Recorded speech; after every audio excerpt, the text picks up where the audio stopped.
Yes, here we are yet again, which means, of course, it's Wednesday at noon Eastern Time. It's time for the High Noon Hemp Show. Of course, you want to watch the video live or on demand. We got Facebook. Although Facebook is being garbage today, I wouldn't recommend it. But if you want to chance it, Temptations Beach Facebook page. The better place to go is YouTube, the Jedi Hemp YouTube channel, or if you're on Twitter at Temptations, you can find us there as well. If you don't want us in all of our visual glory, only in our audio glory, you can do that also. Podbean, Google Play, or iHeartRadio app. Just search the High Noon Hemp Show. And you will find us because we are here. I'm Stoner We Jesus. are here. Various things on the interwebs which you can search on your favorite search engine, maybe some Netscape or some AOL if you have that. He is Beach, high above the Temptations in Sharonville, the hemp quarters, if you will. Beach, how are things this week in the world of Temptations? Seem to be just fine, oh dandy. Seems to be just fine, oh dandy. That's for sure. Yeah, it's kind of slow time of year, I suppose. Haven't heard. I still really haven't heard, and I need to look into it to see, what Ohio did as far as growing hemp this year. That's for sure. But here we are, just chugging along, doing the hemp thing. It is true. I am high above the Temptations in Sharonville, what I call the hemp quarters, and this is the High Noon Hemp Show. Thanks everybody for watching. If you're watching live now, I am still trying to make my way over to the YouTube feed, which is kind of where I watch, whether you're on Facebook or any other place. And so, here we are. I need to shut off all my electronics so I don't have to hear all this stuff going on and be disturbed with the bings and the bops and the boops. Anyway, this is my peaceful, nobody interrupt me time. Come on now. They have to know by now. It's time for the High Noon Hemp Show. They should be watching, not texting you. That's right. Come on, people. What's going on here? All right, well, let's jump right into. We got a lot of news. So let's jump right into the product spotlight for this week. We just got a fresh batch of the Blissful Botanicals Kratom, however you pronounce it, plus CBD capsules. Again, very, very popular. A lot of our customers, I know a lot of our customers use this so that they don't have to use opiates. That I know for sure.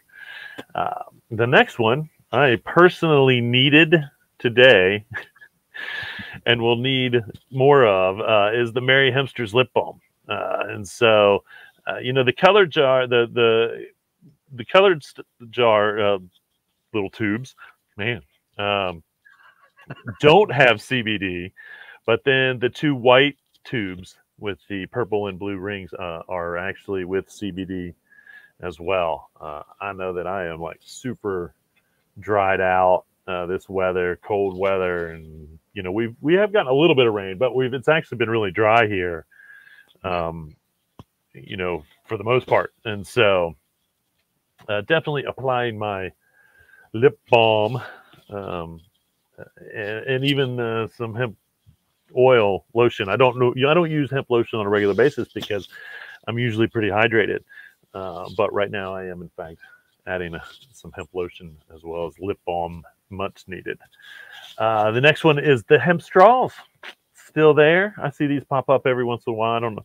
I didn't turn my picture. Sorry about that. Right now I know we have 5 packs and then the 100 packs. We need to package up some 10 packs. I do know, I'm pretty sure that there is an option for those on the website as well. So if you go to hemptations.com, you hit the shop online, that takes you to Planet Everywhere, just where you need to be to get your Hemptations products. And the last one, again, quite appropriate because although today it feels like it's trying to be like fall, but yeah. It's like super nice out, but tomorrow here in Cincinnati, it's going to be 40 again. And so these are the top hand glove hats, winter wear, I should say. You got, regular hat. You've got like a build beanie hat, and then a scarf as well. And these are the original hemp head hats, they call them, in scarf. So get into one of the locations. If you don't have those in one of your locations, let me know. Again, most of the pictures that I show are from the Sharonville location, because that's where I am most of the time, if I am here and around. And then this last one, everybody knows how much I love my hemp composites. This is, my grinder, a couple storage containers. You got your cone storage there. And the tray there is a rolling tray. And so I don't roll a whole lot, it's true, but when sometimes every once in a while when I get some new CBD flower in to try, I do roll. But I like to carry my CBD flower around in the little containers, that's for sure, and grind it up with hemp on hemp action. That's what that is right there. You can put your hemp, after you've used your hemp to make your hemp, you can put it in your hemp. It's a lot of hemp. I wrote a little story called Addicted to Hemp once, and I now need to go back and find that and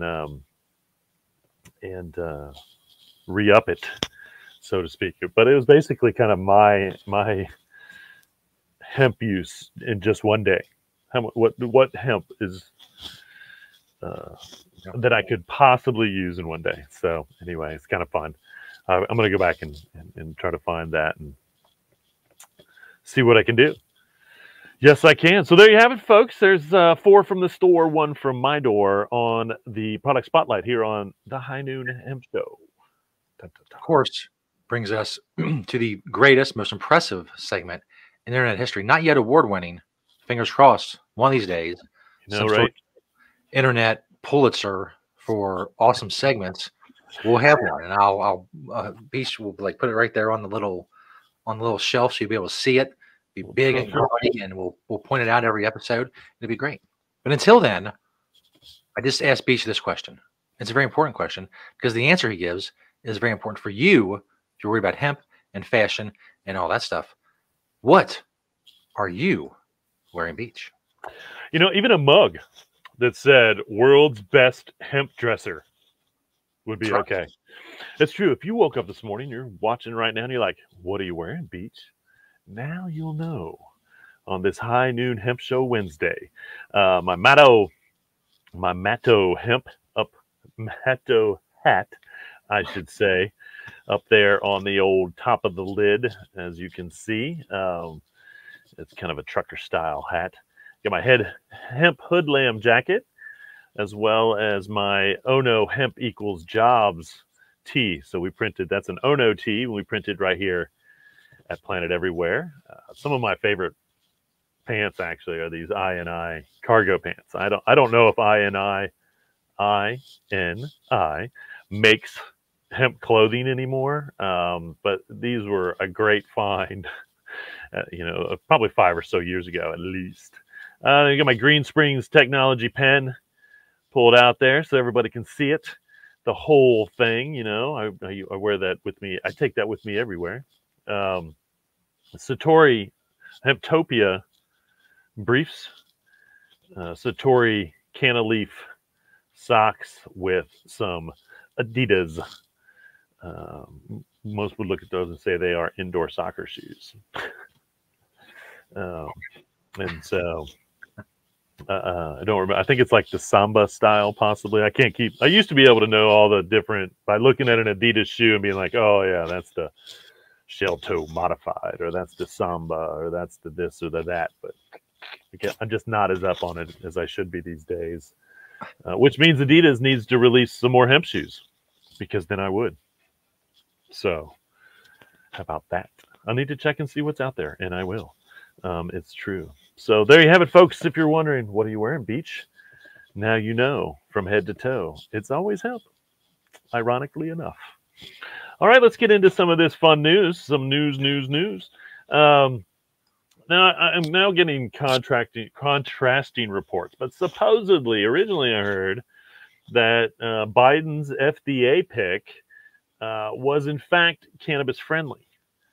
One article went as far to say that he once prescribed CBD, but then another article said that he's like, it's a big no on how friendly he is. And so no one really knows what's going on. There was a quote in an article that from him that at some point or another, he did believe that cannabis had health benefits. Now he was the chief. I don't know what the difference is between the chief and the head of the FDA. He was the chief in 2016. And, I'm not sure that if he knew anything or, because that was only 2 years after, I should say, we were allowed to grow hemp in the United States. And then that was really about the time that CBD was getting nationwide, so to speak. It's just starting its nationwide movement, really. Again, we've been carrying CBD at least 10, 12 years. That's when the selection started to get so much better and the prices came down a huge amount. So we'll all keep our fingers crossed if old Dr. Tobert Caliph does in fact become the head of the FDA. Hopefully he's cannabis friendly. I don't know as a doctor if it's good. In all honesty, I get it on the drug side, but I'm not sure that I want to get it on the food side. And when it comes to CBD and cannabis and all this, as a doctor, he's going to say if it's a medicine, then, it could change the whole trajectory of the game, so to speak, when it comes to all cannabis, CBD or CBD, THC, Delta A, whatever it may be. And so, as much as it may affect the over-the-counter cannabis sales, CBD, the legal industrial hemp part of it, it may affect, and of course, only if they take THC off the controlled substance list, really, will it affect it, because of, his stance has to be a big fat no on THC, because that's the federal law. Hopefully his stance is a big fat yes when it comes to CBD and all the other components that are 100% legal according to federal law. So we'll see. We can only hope for the best. But it's like, I don't know, Biden got elected because we needed someone else than Trump, but he's still not cannabis friendly. It's just, I don't know. I'm just like baffled. But anyway, Bicycle Magazine puts hemp seed as #1 best seeds to eat for nutritional boost, according to their dietitians or dietitians that they referenced. And so once again, hemp seed, number one choice for best seeds to eat for a nutritional boost. Well, there's going to be a study that's going to see what happens if you feed cannabis to sheep. Now, this is the interesting part about it. It's not the seed that they're going to look into. Okay. They're also going to feed this material to pigs, cows, and goats, I believe, to study how it affects their diets or and whatnot. But it's actually going to be the leaves of CBD plants. And of course, they will have a minimal, if any, CBD in them. That's not, because this is, once again, this is trash to the CBD industry. When they're done, they take the flower, boom, boom. The rest of the plant, for the most part, gets probably destroyed and not used for in proper ways. As I've said 100 times, I'll say 100 times again, these CBD plants there's still fiber there. There's still building material there. Now, because there's not really a leaf market, which kind of baffles me. I have seen in some states, in some places where they are selling hemp leaf like salad, And again, I love the idea. Would love to look into the nutritional value of that, because there's no nutritional value in a lot of lettuce. Spinach, arugula, those greens, there's some nutritional value and whatnot. But there's not much nutritional value in most of the over-the-counter lettuce that most people eat. You might be getting a little fiber out of it, maybe. But anyway, I think that hemp leaf or cannabis leaf, period, I definitely want to know how it affects livestock and whether we can feed it to them, because I really want to know how it affects humans and whether we should feed it to us. Because once again, you're looking at a whole nother part of that plant, and everything in the plant, I don't care what you're growing cannabis for, from the root to the flower, is a viable product. There is zero reason to destroy any part of the hemp plant. But in almost every industry, there are parts that at the end of the year are in fact destroyed and not reused or used in any way. And so, that's another thing that we really need to get now that we're growing it. And, we need to get the rest of the world on too. Is not giving up on the rest of the plant once you've used it for whatever it is you want to use it for. It's going to be, interesting. This study's going to be done at Oregon State University. So I'll try to keep my eyes out for some of those results. I never seem to get any of the results of these studies, but these schools need to share their results more when they get them, because we all want to know. We do. I mean, this is the stuff people want to know. They want to know in New Zealand, that's for sure. There's a company called Hemp Connect, and they are going to build a hemp seed processing plant with a government grant. I love the name of this, the Ministry for Primary Industries. It is, I guess, the ministry of anything, only because, as a Monty Python fan, the Ministry of Silly Walks was always a fun skit to watch. Anyway, the Ministry for Primary Industries in New Zealand will contribute almost $250,000 for a 2-year pilot project through the Sustainable Food and Fiber Futures Fund. Good for them for having one of those. I hope the United States should have like a big old fat one of those. And I bet we don't. We don't have any ministries. But, yeah. I mean, I feel like we should have a Sustainable Food and Fiber Futures Fund. Good on New Zealand for coming up with that, for sure. And so, that's going to be interesting. And again, New Zealand's I saw that there was a vegan burger, and they were using hemp seed coming out of New Zealand, and it was quite a big deal about a year ago. New Zealand is doing their best because of Australia. Australia finally legalized, and I think that New Zealand may have been ahead of Australia when it came to actually legalizing industrial hemp. Now they're really promoting it nationwide, so to speak. Because again, New Zealand is not that big. It's big, but it's like this skinny islands.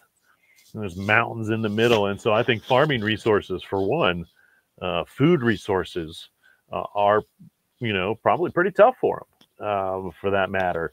And so that's where industrial hemp serves so many purposes. Once again, from the food part of it to the home building part of it, to all that. And so they're going to be looking into the grain, because I think they're really interested in the food nutritional value of the food product there in New Zealand.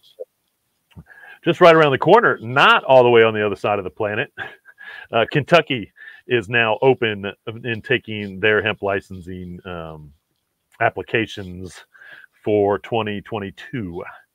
So if you are in Kentucky and you're thinking about growing hemp, or you've grown hemp before, then you can go ahead and get that paperwork in and get approved, so you know what's going on one way or another. I talked about the trainer who had the horse tested positive for CBD. Well, he is not. He was not fined or suspended for giving the horse CBD, but the horse was disqualified from its victory, which just pisses me off. Because all in all, it wasn't the horse's fault.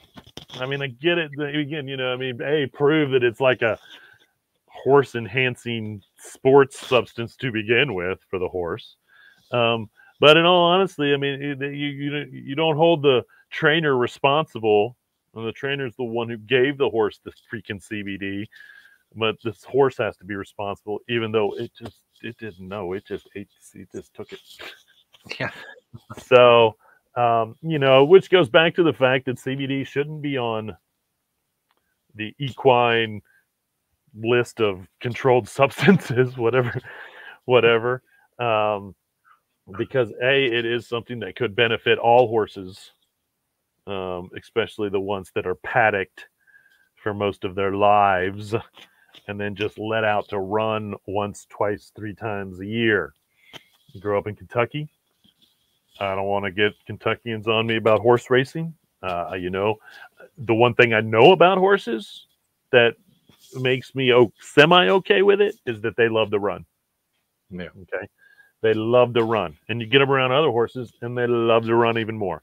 Or you just have them take off on you, which I had done as a kid. I had horses bolt on me, and I can tell you this, sometimes you just got to ride it out. Because you could do everything you can to try to stop that horse. I was a kid at the time for the most part. But again, you hold on for dear life. That's kind of what I remember from that. So that's why I've always said that, at least horse racing, you're not making them do something they don't want to do. Their lives aren't the lives of horse, they as much get pasture time.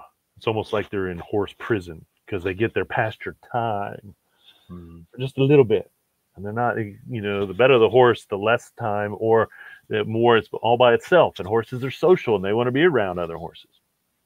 But anyway, and so CBD can help with that because it can make a anxious horse who wants to be outside running around that's locked up in a stable all its life less anxious and calmer, and also can just help with the amount of training that a racehorse goes through. Wild horses don't need CBD. I wouldn't say add CBD to your horse mix, but racing horses 100% should have CBD to benefit their lives, which is, all in all, not the best life for an animal. Yeah. So anyway, hopefully, by not suspending him or fining him, that is a gateway to them at least looking into whether CBD should be, something that trainers need to worry about to begin with, because they really shouldn't. That's for sure. This picture of this building, this is called the Urban Sequoia Building Project. And so they are, the building itself would be right out of the gate carbon negative. Okay, so already using and destroying more carbon that it took to build the building or takes in every day. The part of that is using hemp insulation. Okay, cut down on cooling and heating by using hemp insulation. And there's, that's not the one singular thing that's going to obviously make this building this way. They're using like algae at the top of the building to take the, there's some really cool stuff going on here, obviously, to build a building this big for so many people, because these are the buildings that we really have to worry about. As much as I love people one at a time, so to speak, for hemp houses and whatnot, to see large scale building using hemp is what we really need. And of course, there's a hempcrete, and I talked about it maybe 6 months ago or so ago, but there's like a hempcrete residential building in France. and it's a public housing kind of system.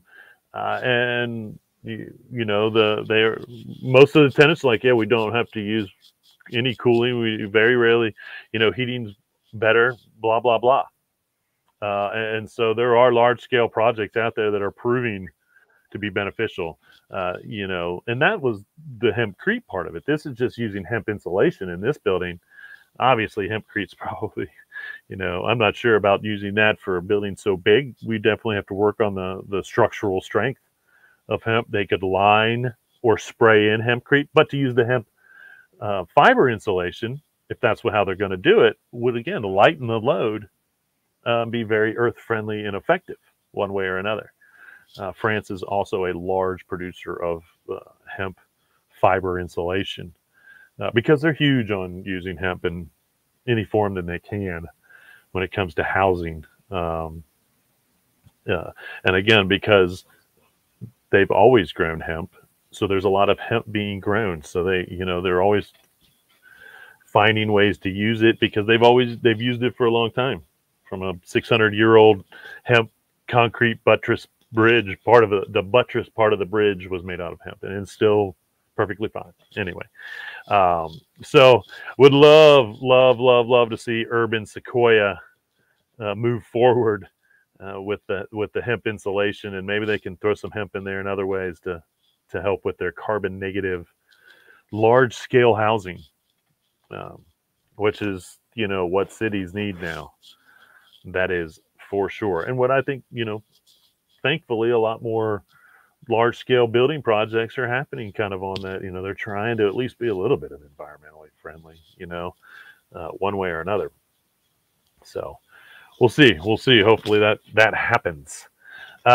This is super cool. If you happen to be in Roanoke, Virginia, and you knew about this, good for you. But Roanoke, Virginia hemp farmer Jonathan Zinski gave away 100,000 hemp seeds. Yeah, 100,000. Just you show up, and this was part of. And again, you know, I'm only guessing that maybe they supply the products to this store called the Well Nest Roanoke. It's called the Well Nest Roanoke, and so, you know, maybe that is he's supplying the CBD or whatever it may be to them as well. But yeah, all you had to do was show up. I don't know how many he'd give you at a time or if there was a limit, but they gave away 100,000 of them. They valued that at about $500,000, which puts each seed at $5, which means those were viable hemp plants. I don't know what Virginia's laws are, but hopefully you can just go home and next spring put those in the ground and grow your own hemp. And so that's pretty cool. I guess you had to be lucky. I didn't hear anything about it till it was over with, but I'm sure it had to have been a big deal in Virginia if that many people showed up to get those many hemp seeds. So, okay, here's on realtor.com. The article was called "Come Sail Away," all about nautical core and how to get the look.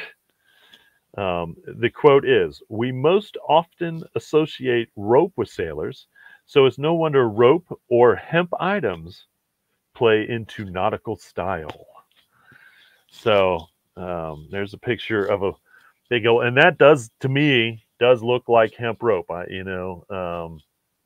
Whether it is or not, I don't know, but that definitely looks like some of the thicker hemp rope that I have seen. I didn't look at the picture real close to see just how perfect it is, because that's how you can really tell.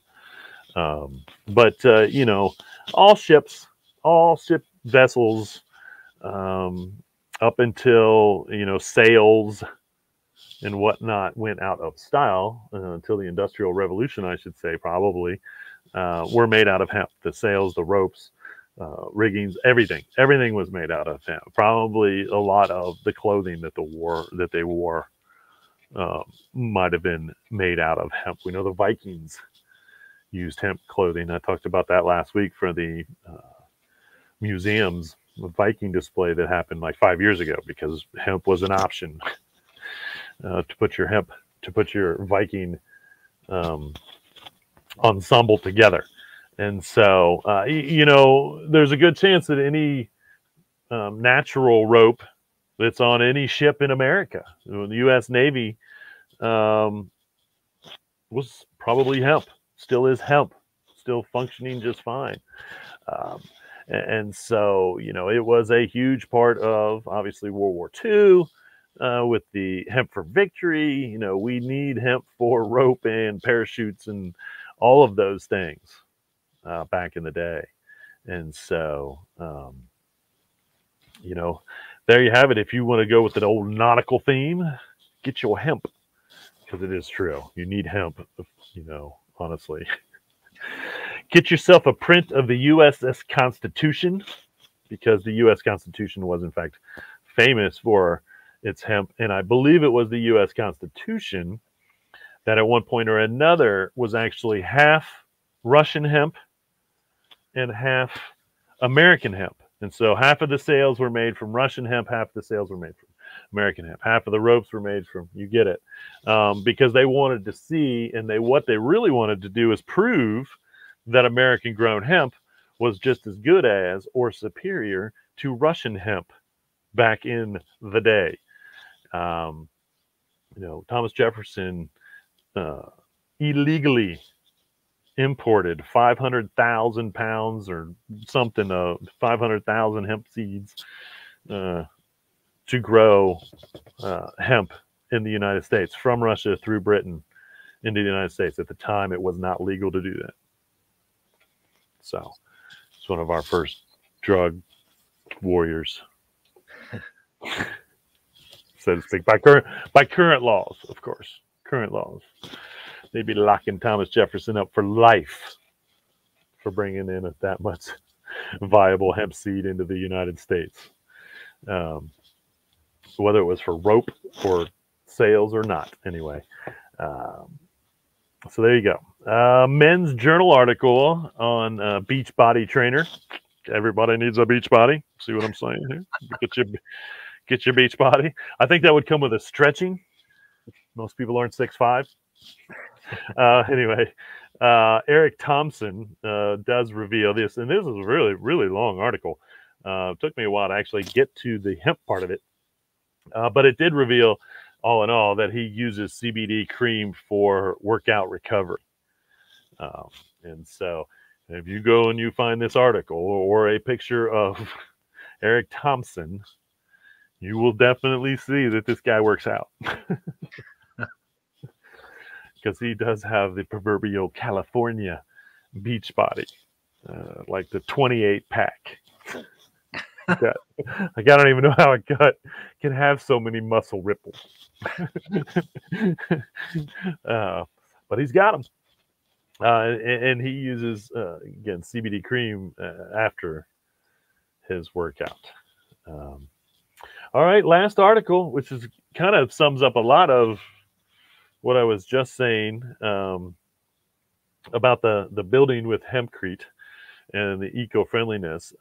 But they have basically shown that using hempcrete in a house, building with a house now, reduces the carbon content by 15 tons.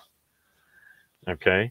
And if you add solar panels, it would eliminate the house's total emissions 25 years quicker than a traditional home. And so, once again, environmentally, it's so much. We know that hemp sequesters, when it's in the field, it sequesters carbon better than trees. Okay? Everything we build, everything we do has a carbon footprint, as they say. You know, we all know that. We've all heard that in the eco-friendly world, or in the world of, even if you're not eco-friendly, if you're fighting climate change, then you probably don't think a carbon footprint matters. But the scientists have been studying this shit for a while now, say, guess what?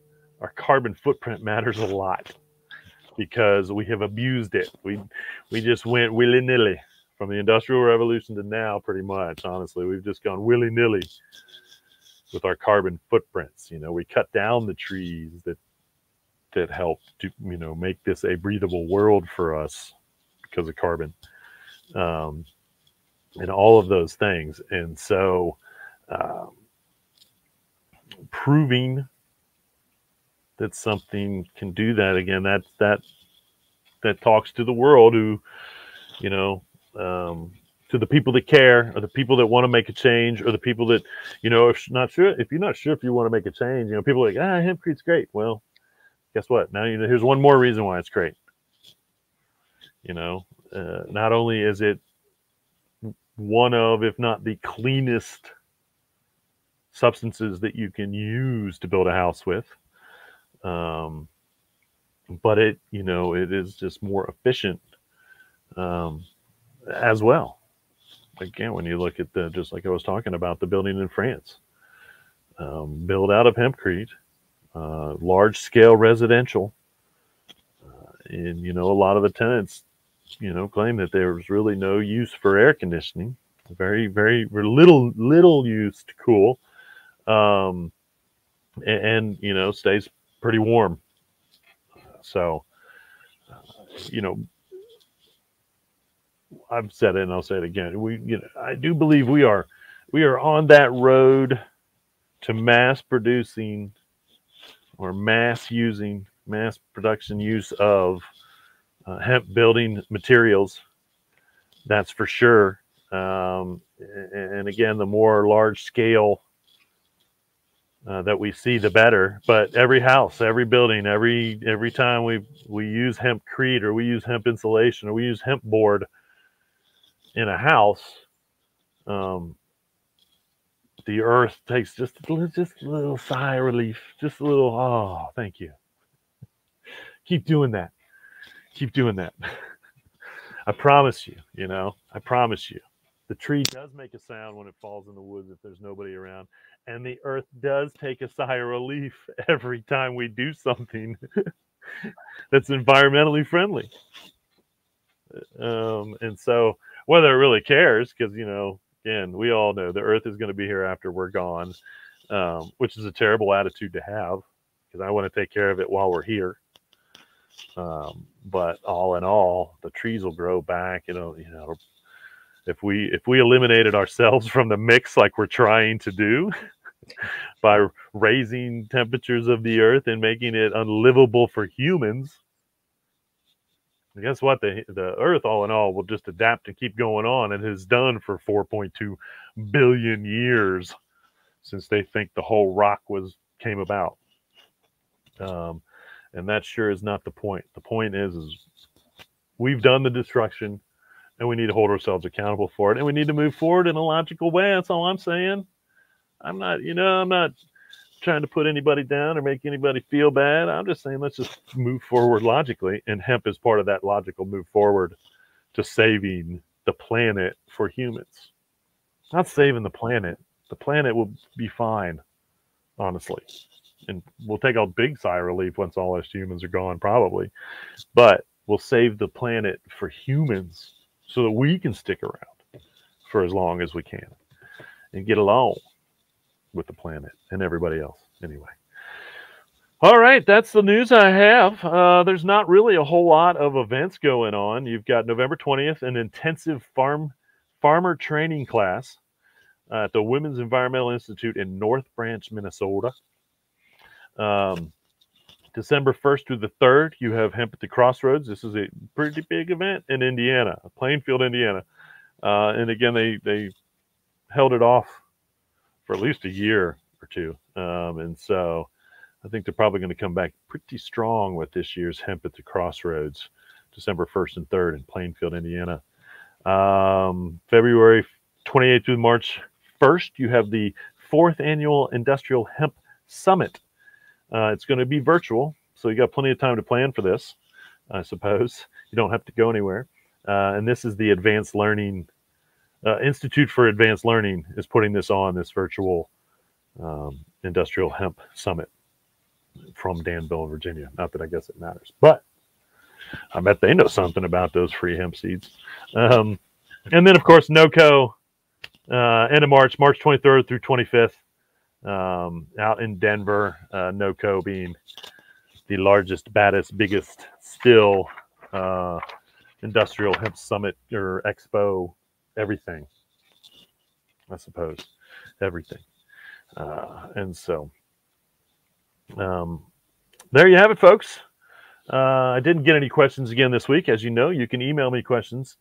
Ask Beach anything, and you can ask me anything. I don't know if I'll have the answer or no. If it's about hemp, I will get the answer, get you that or not. Or Beach thoughts, but I think my Beach thoughts for this week are, let's use more hemp to build with.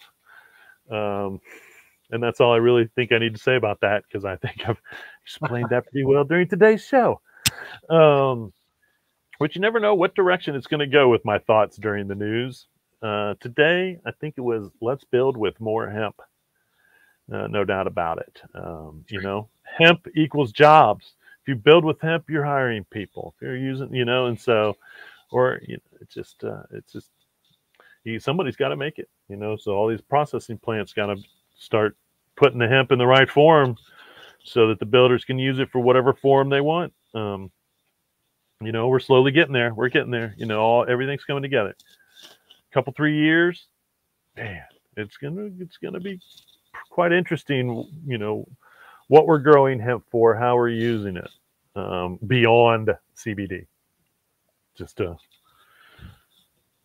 you know, put that disclaimer on there. And you know, hopefully within 2 or 3 years. Well, I don't know about hopefully, because I kind of like the fact that the big, huge corporations are still straying away from putting CBD in their foods and drinks because of the FDA. But anyway, that's a beach thought for another show, or a beach thought for a show I've already done. So you can go back and watch any one of the past 148 episodes, 149 episodes of the High Noon Hemp Show. Man, next week will be the 150th episode. That's right. Of the High Noon Hemp Show, folks. Just crazy. Season the 13th. Bum, bum, bum. And with that, I will leave you this. Reduce, reuse, recycle. Make everything else out of hemp. Having temptations. See y'all next week for 150.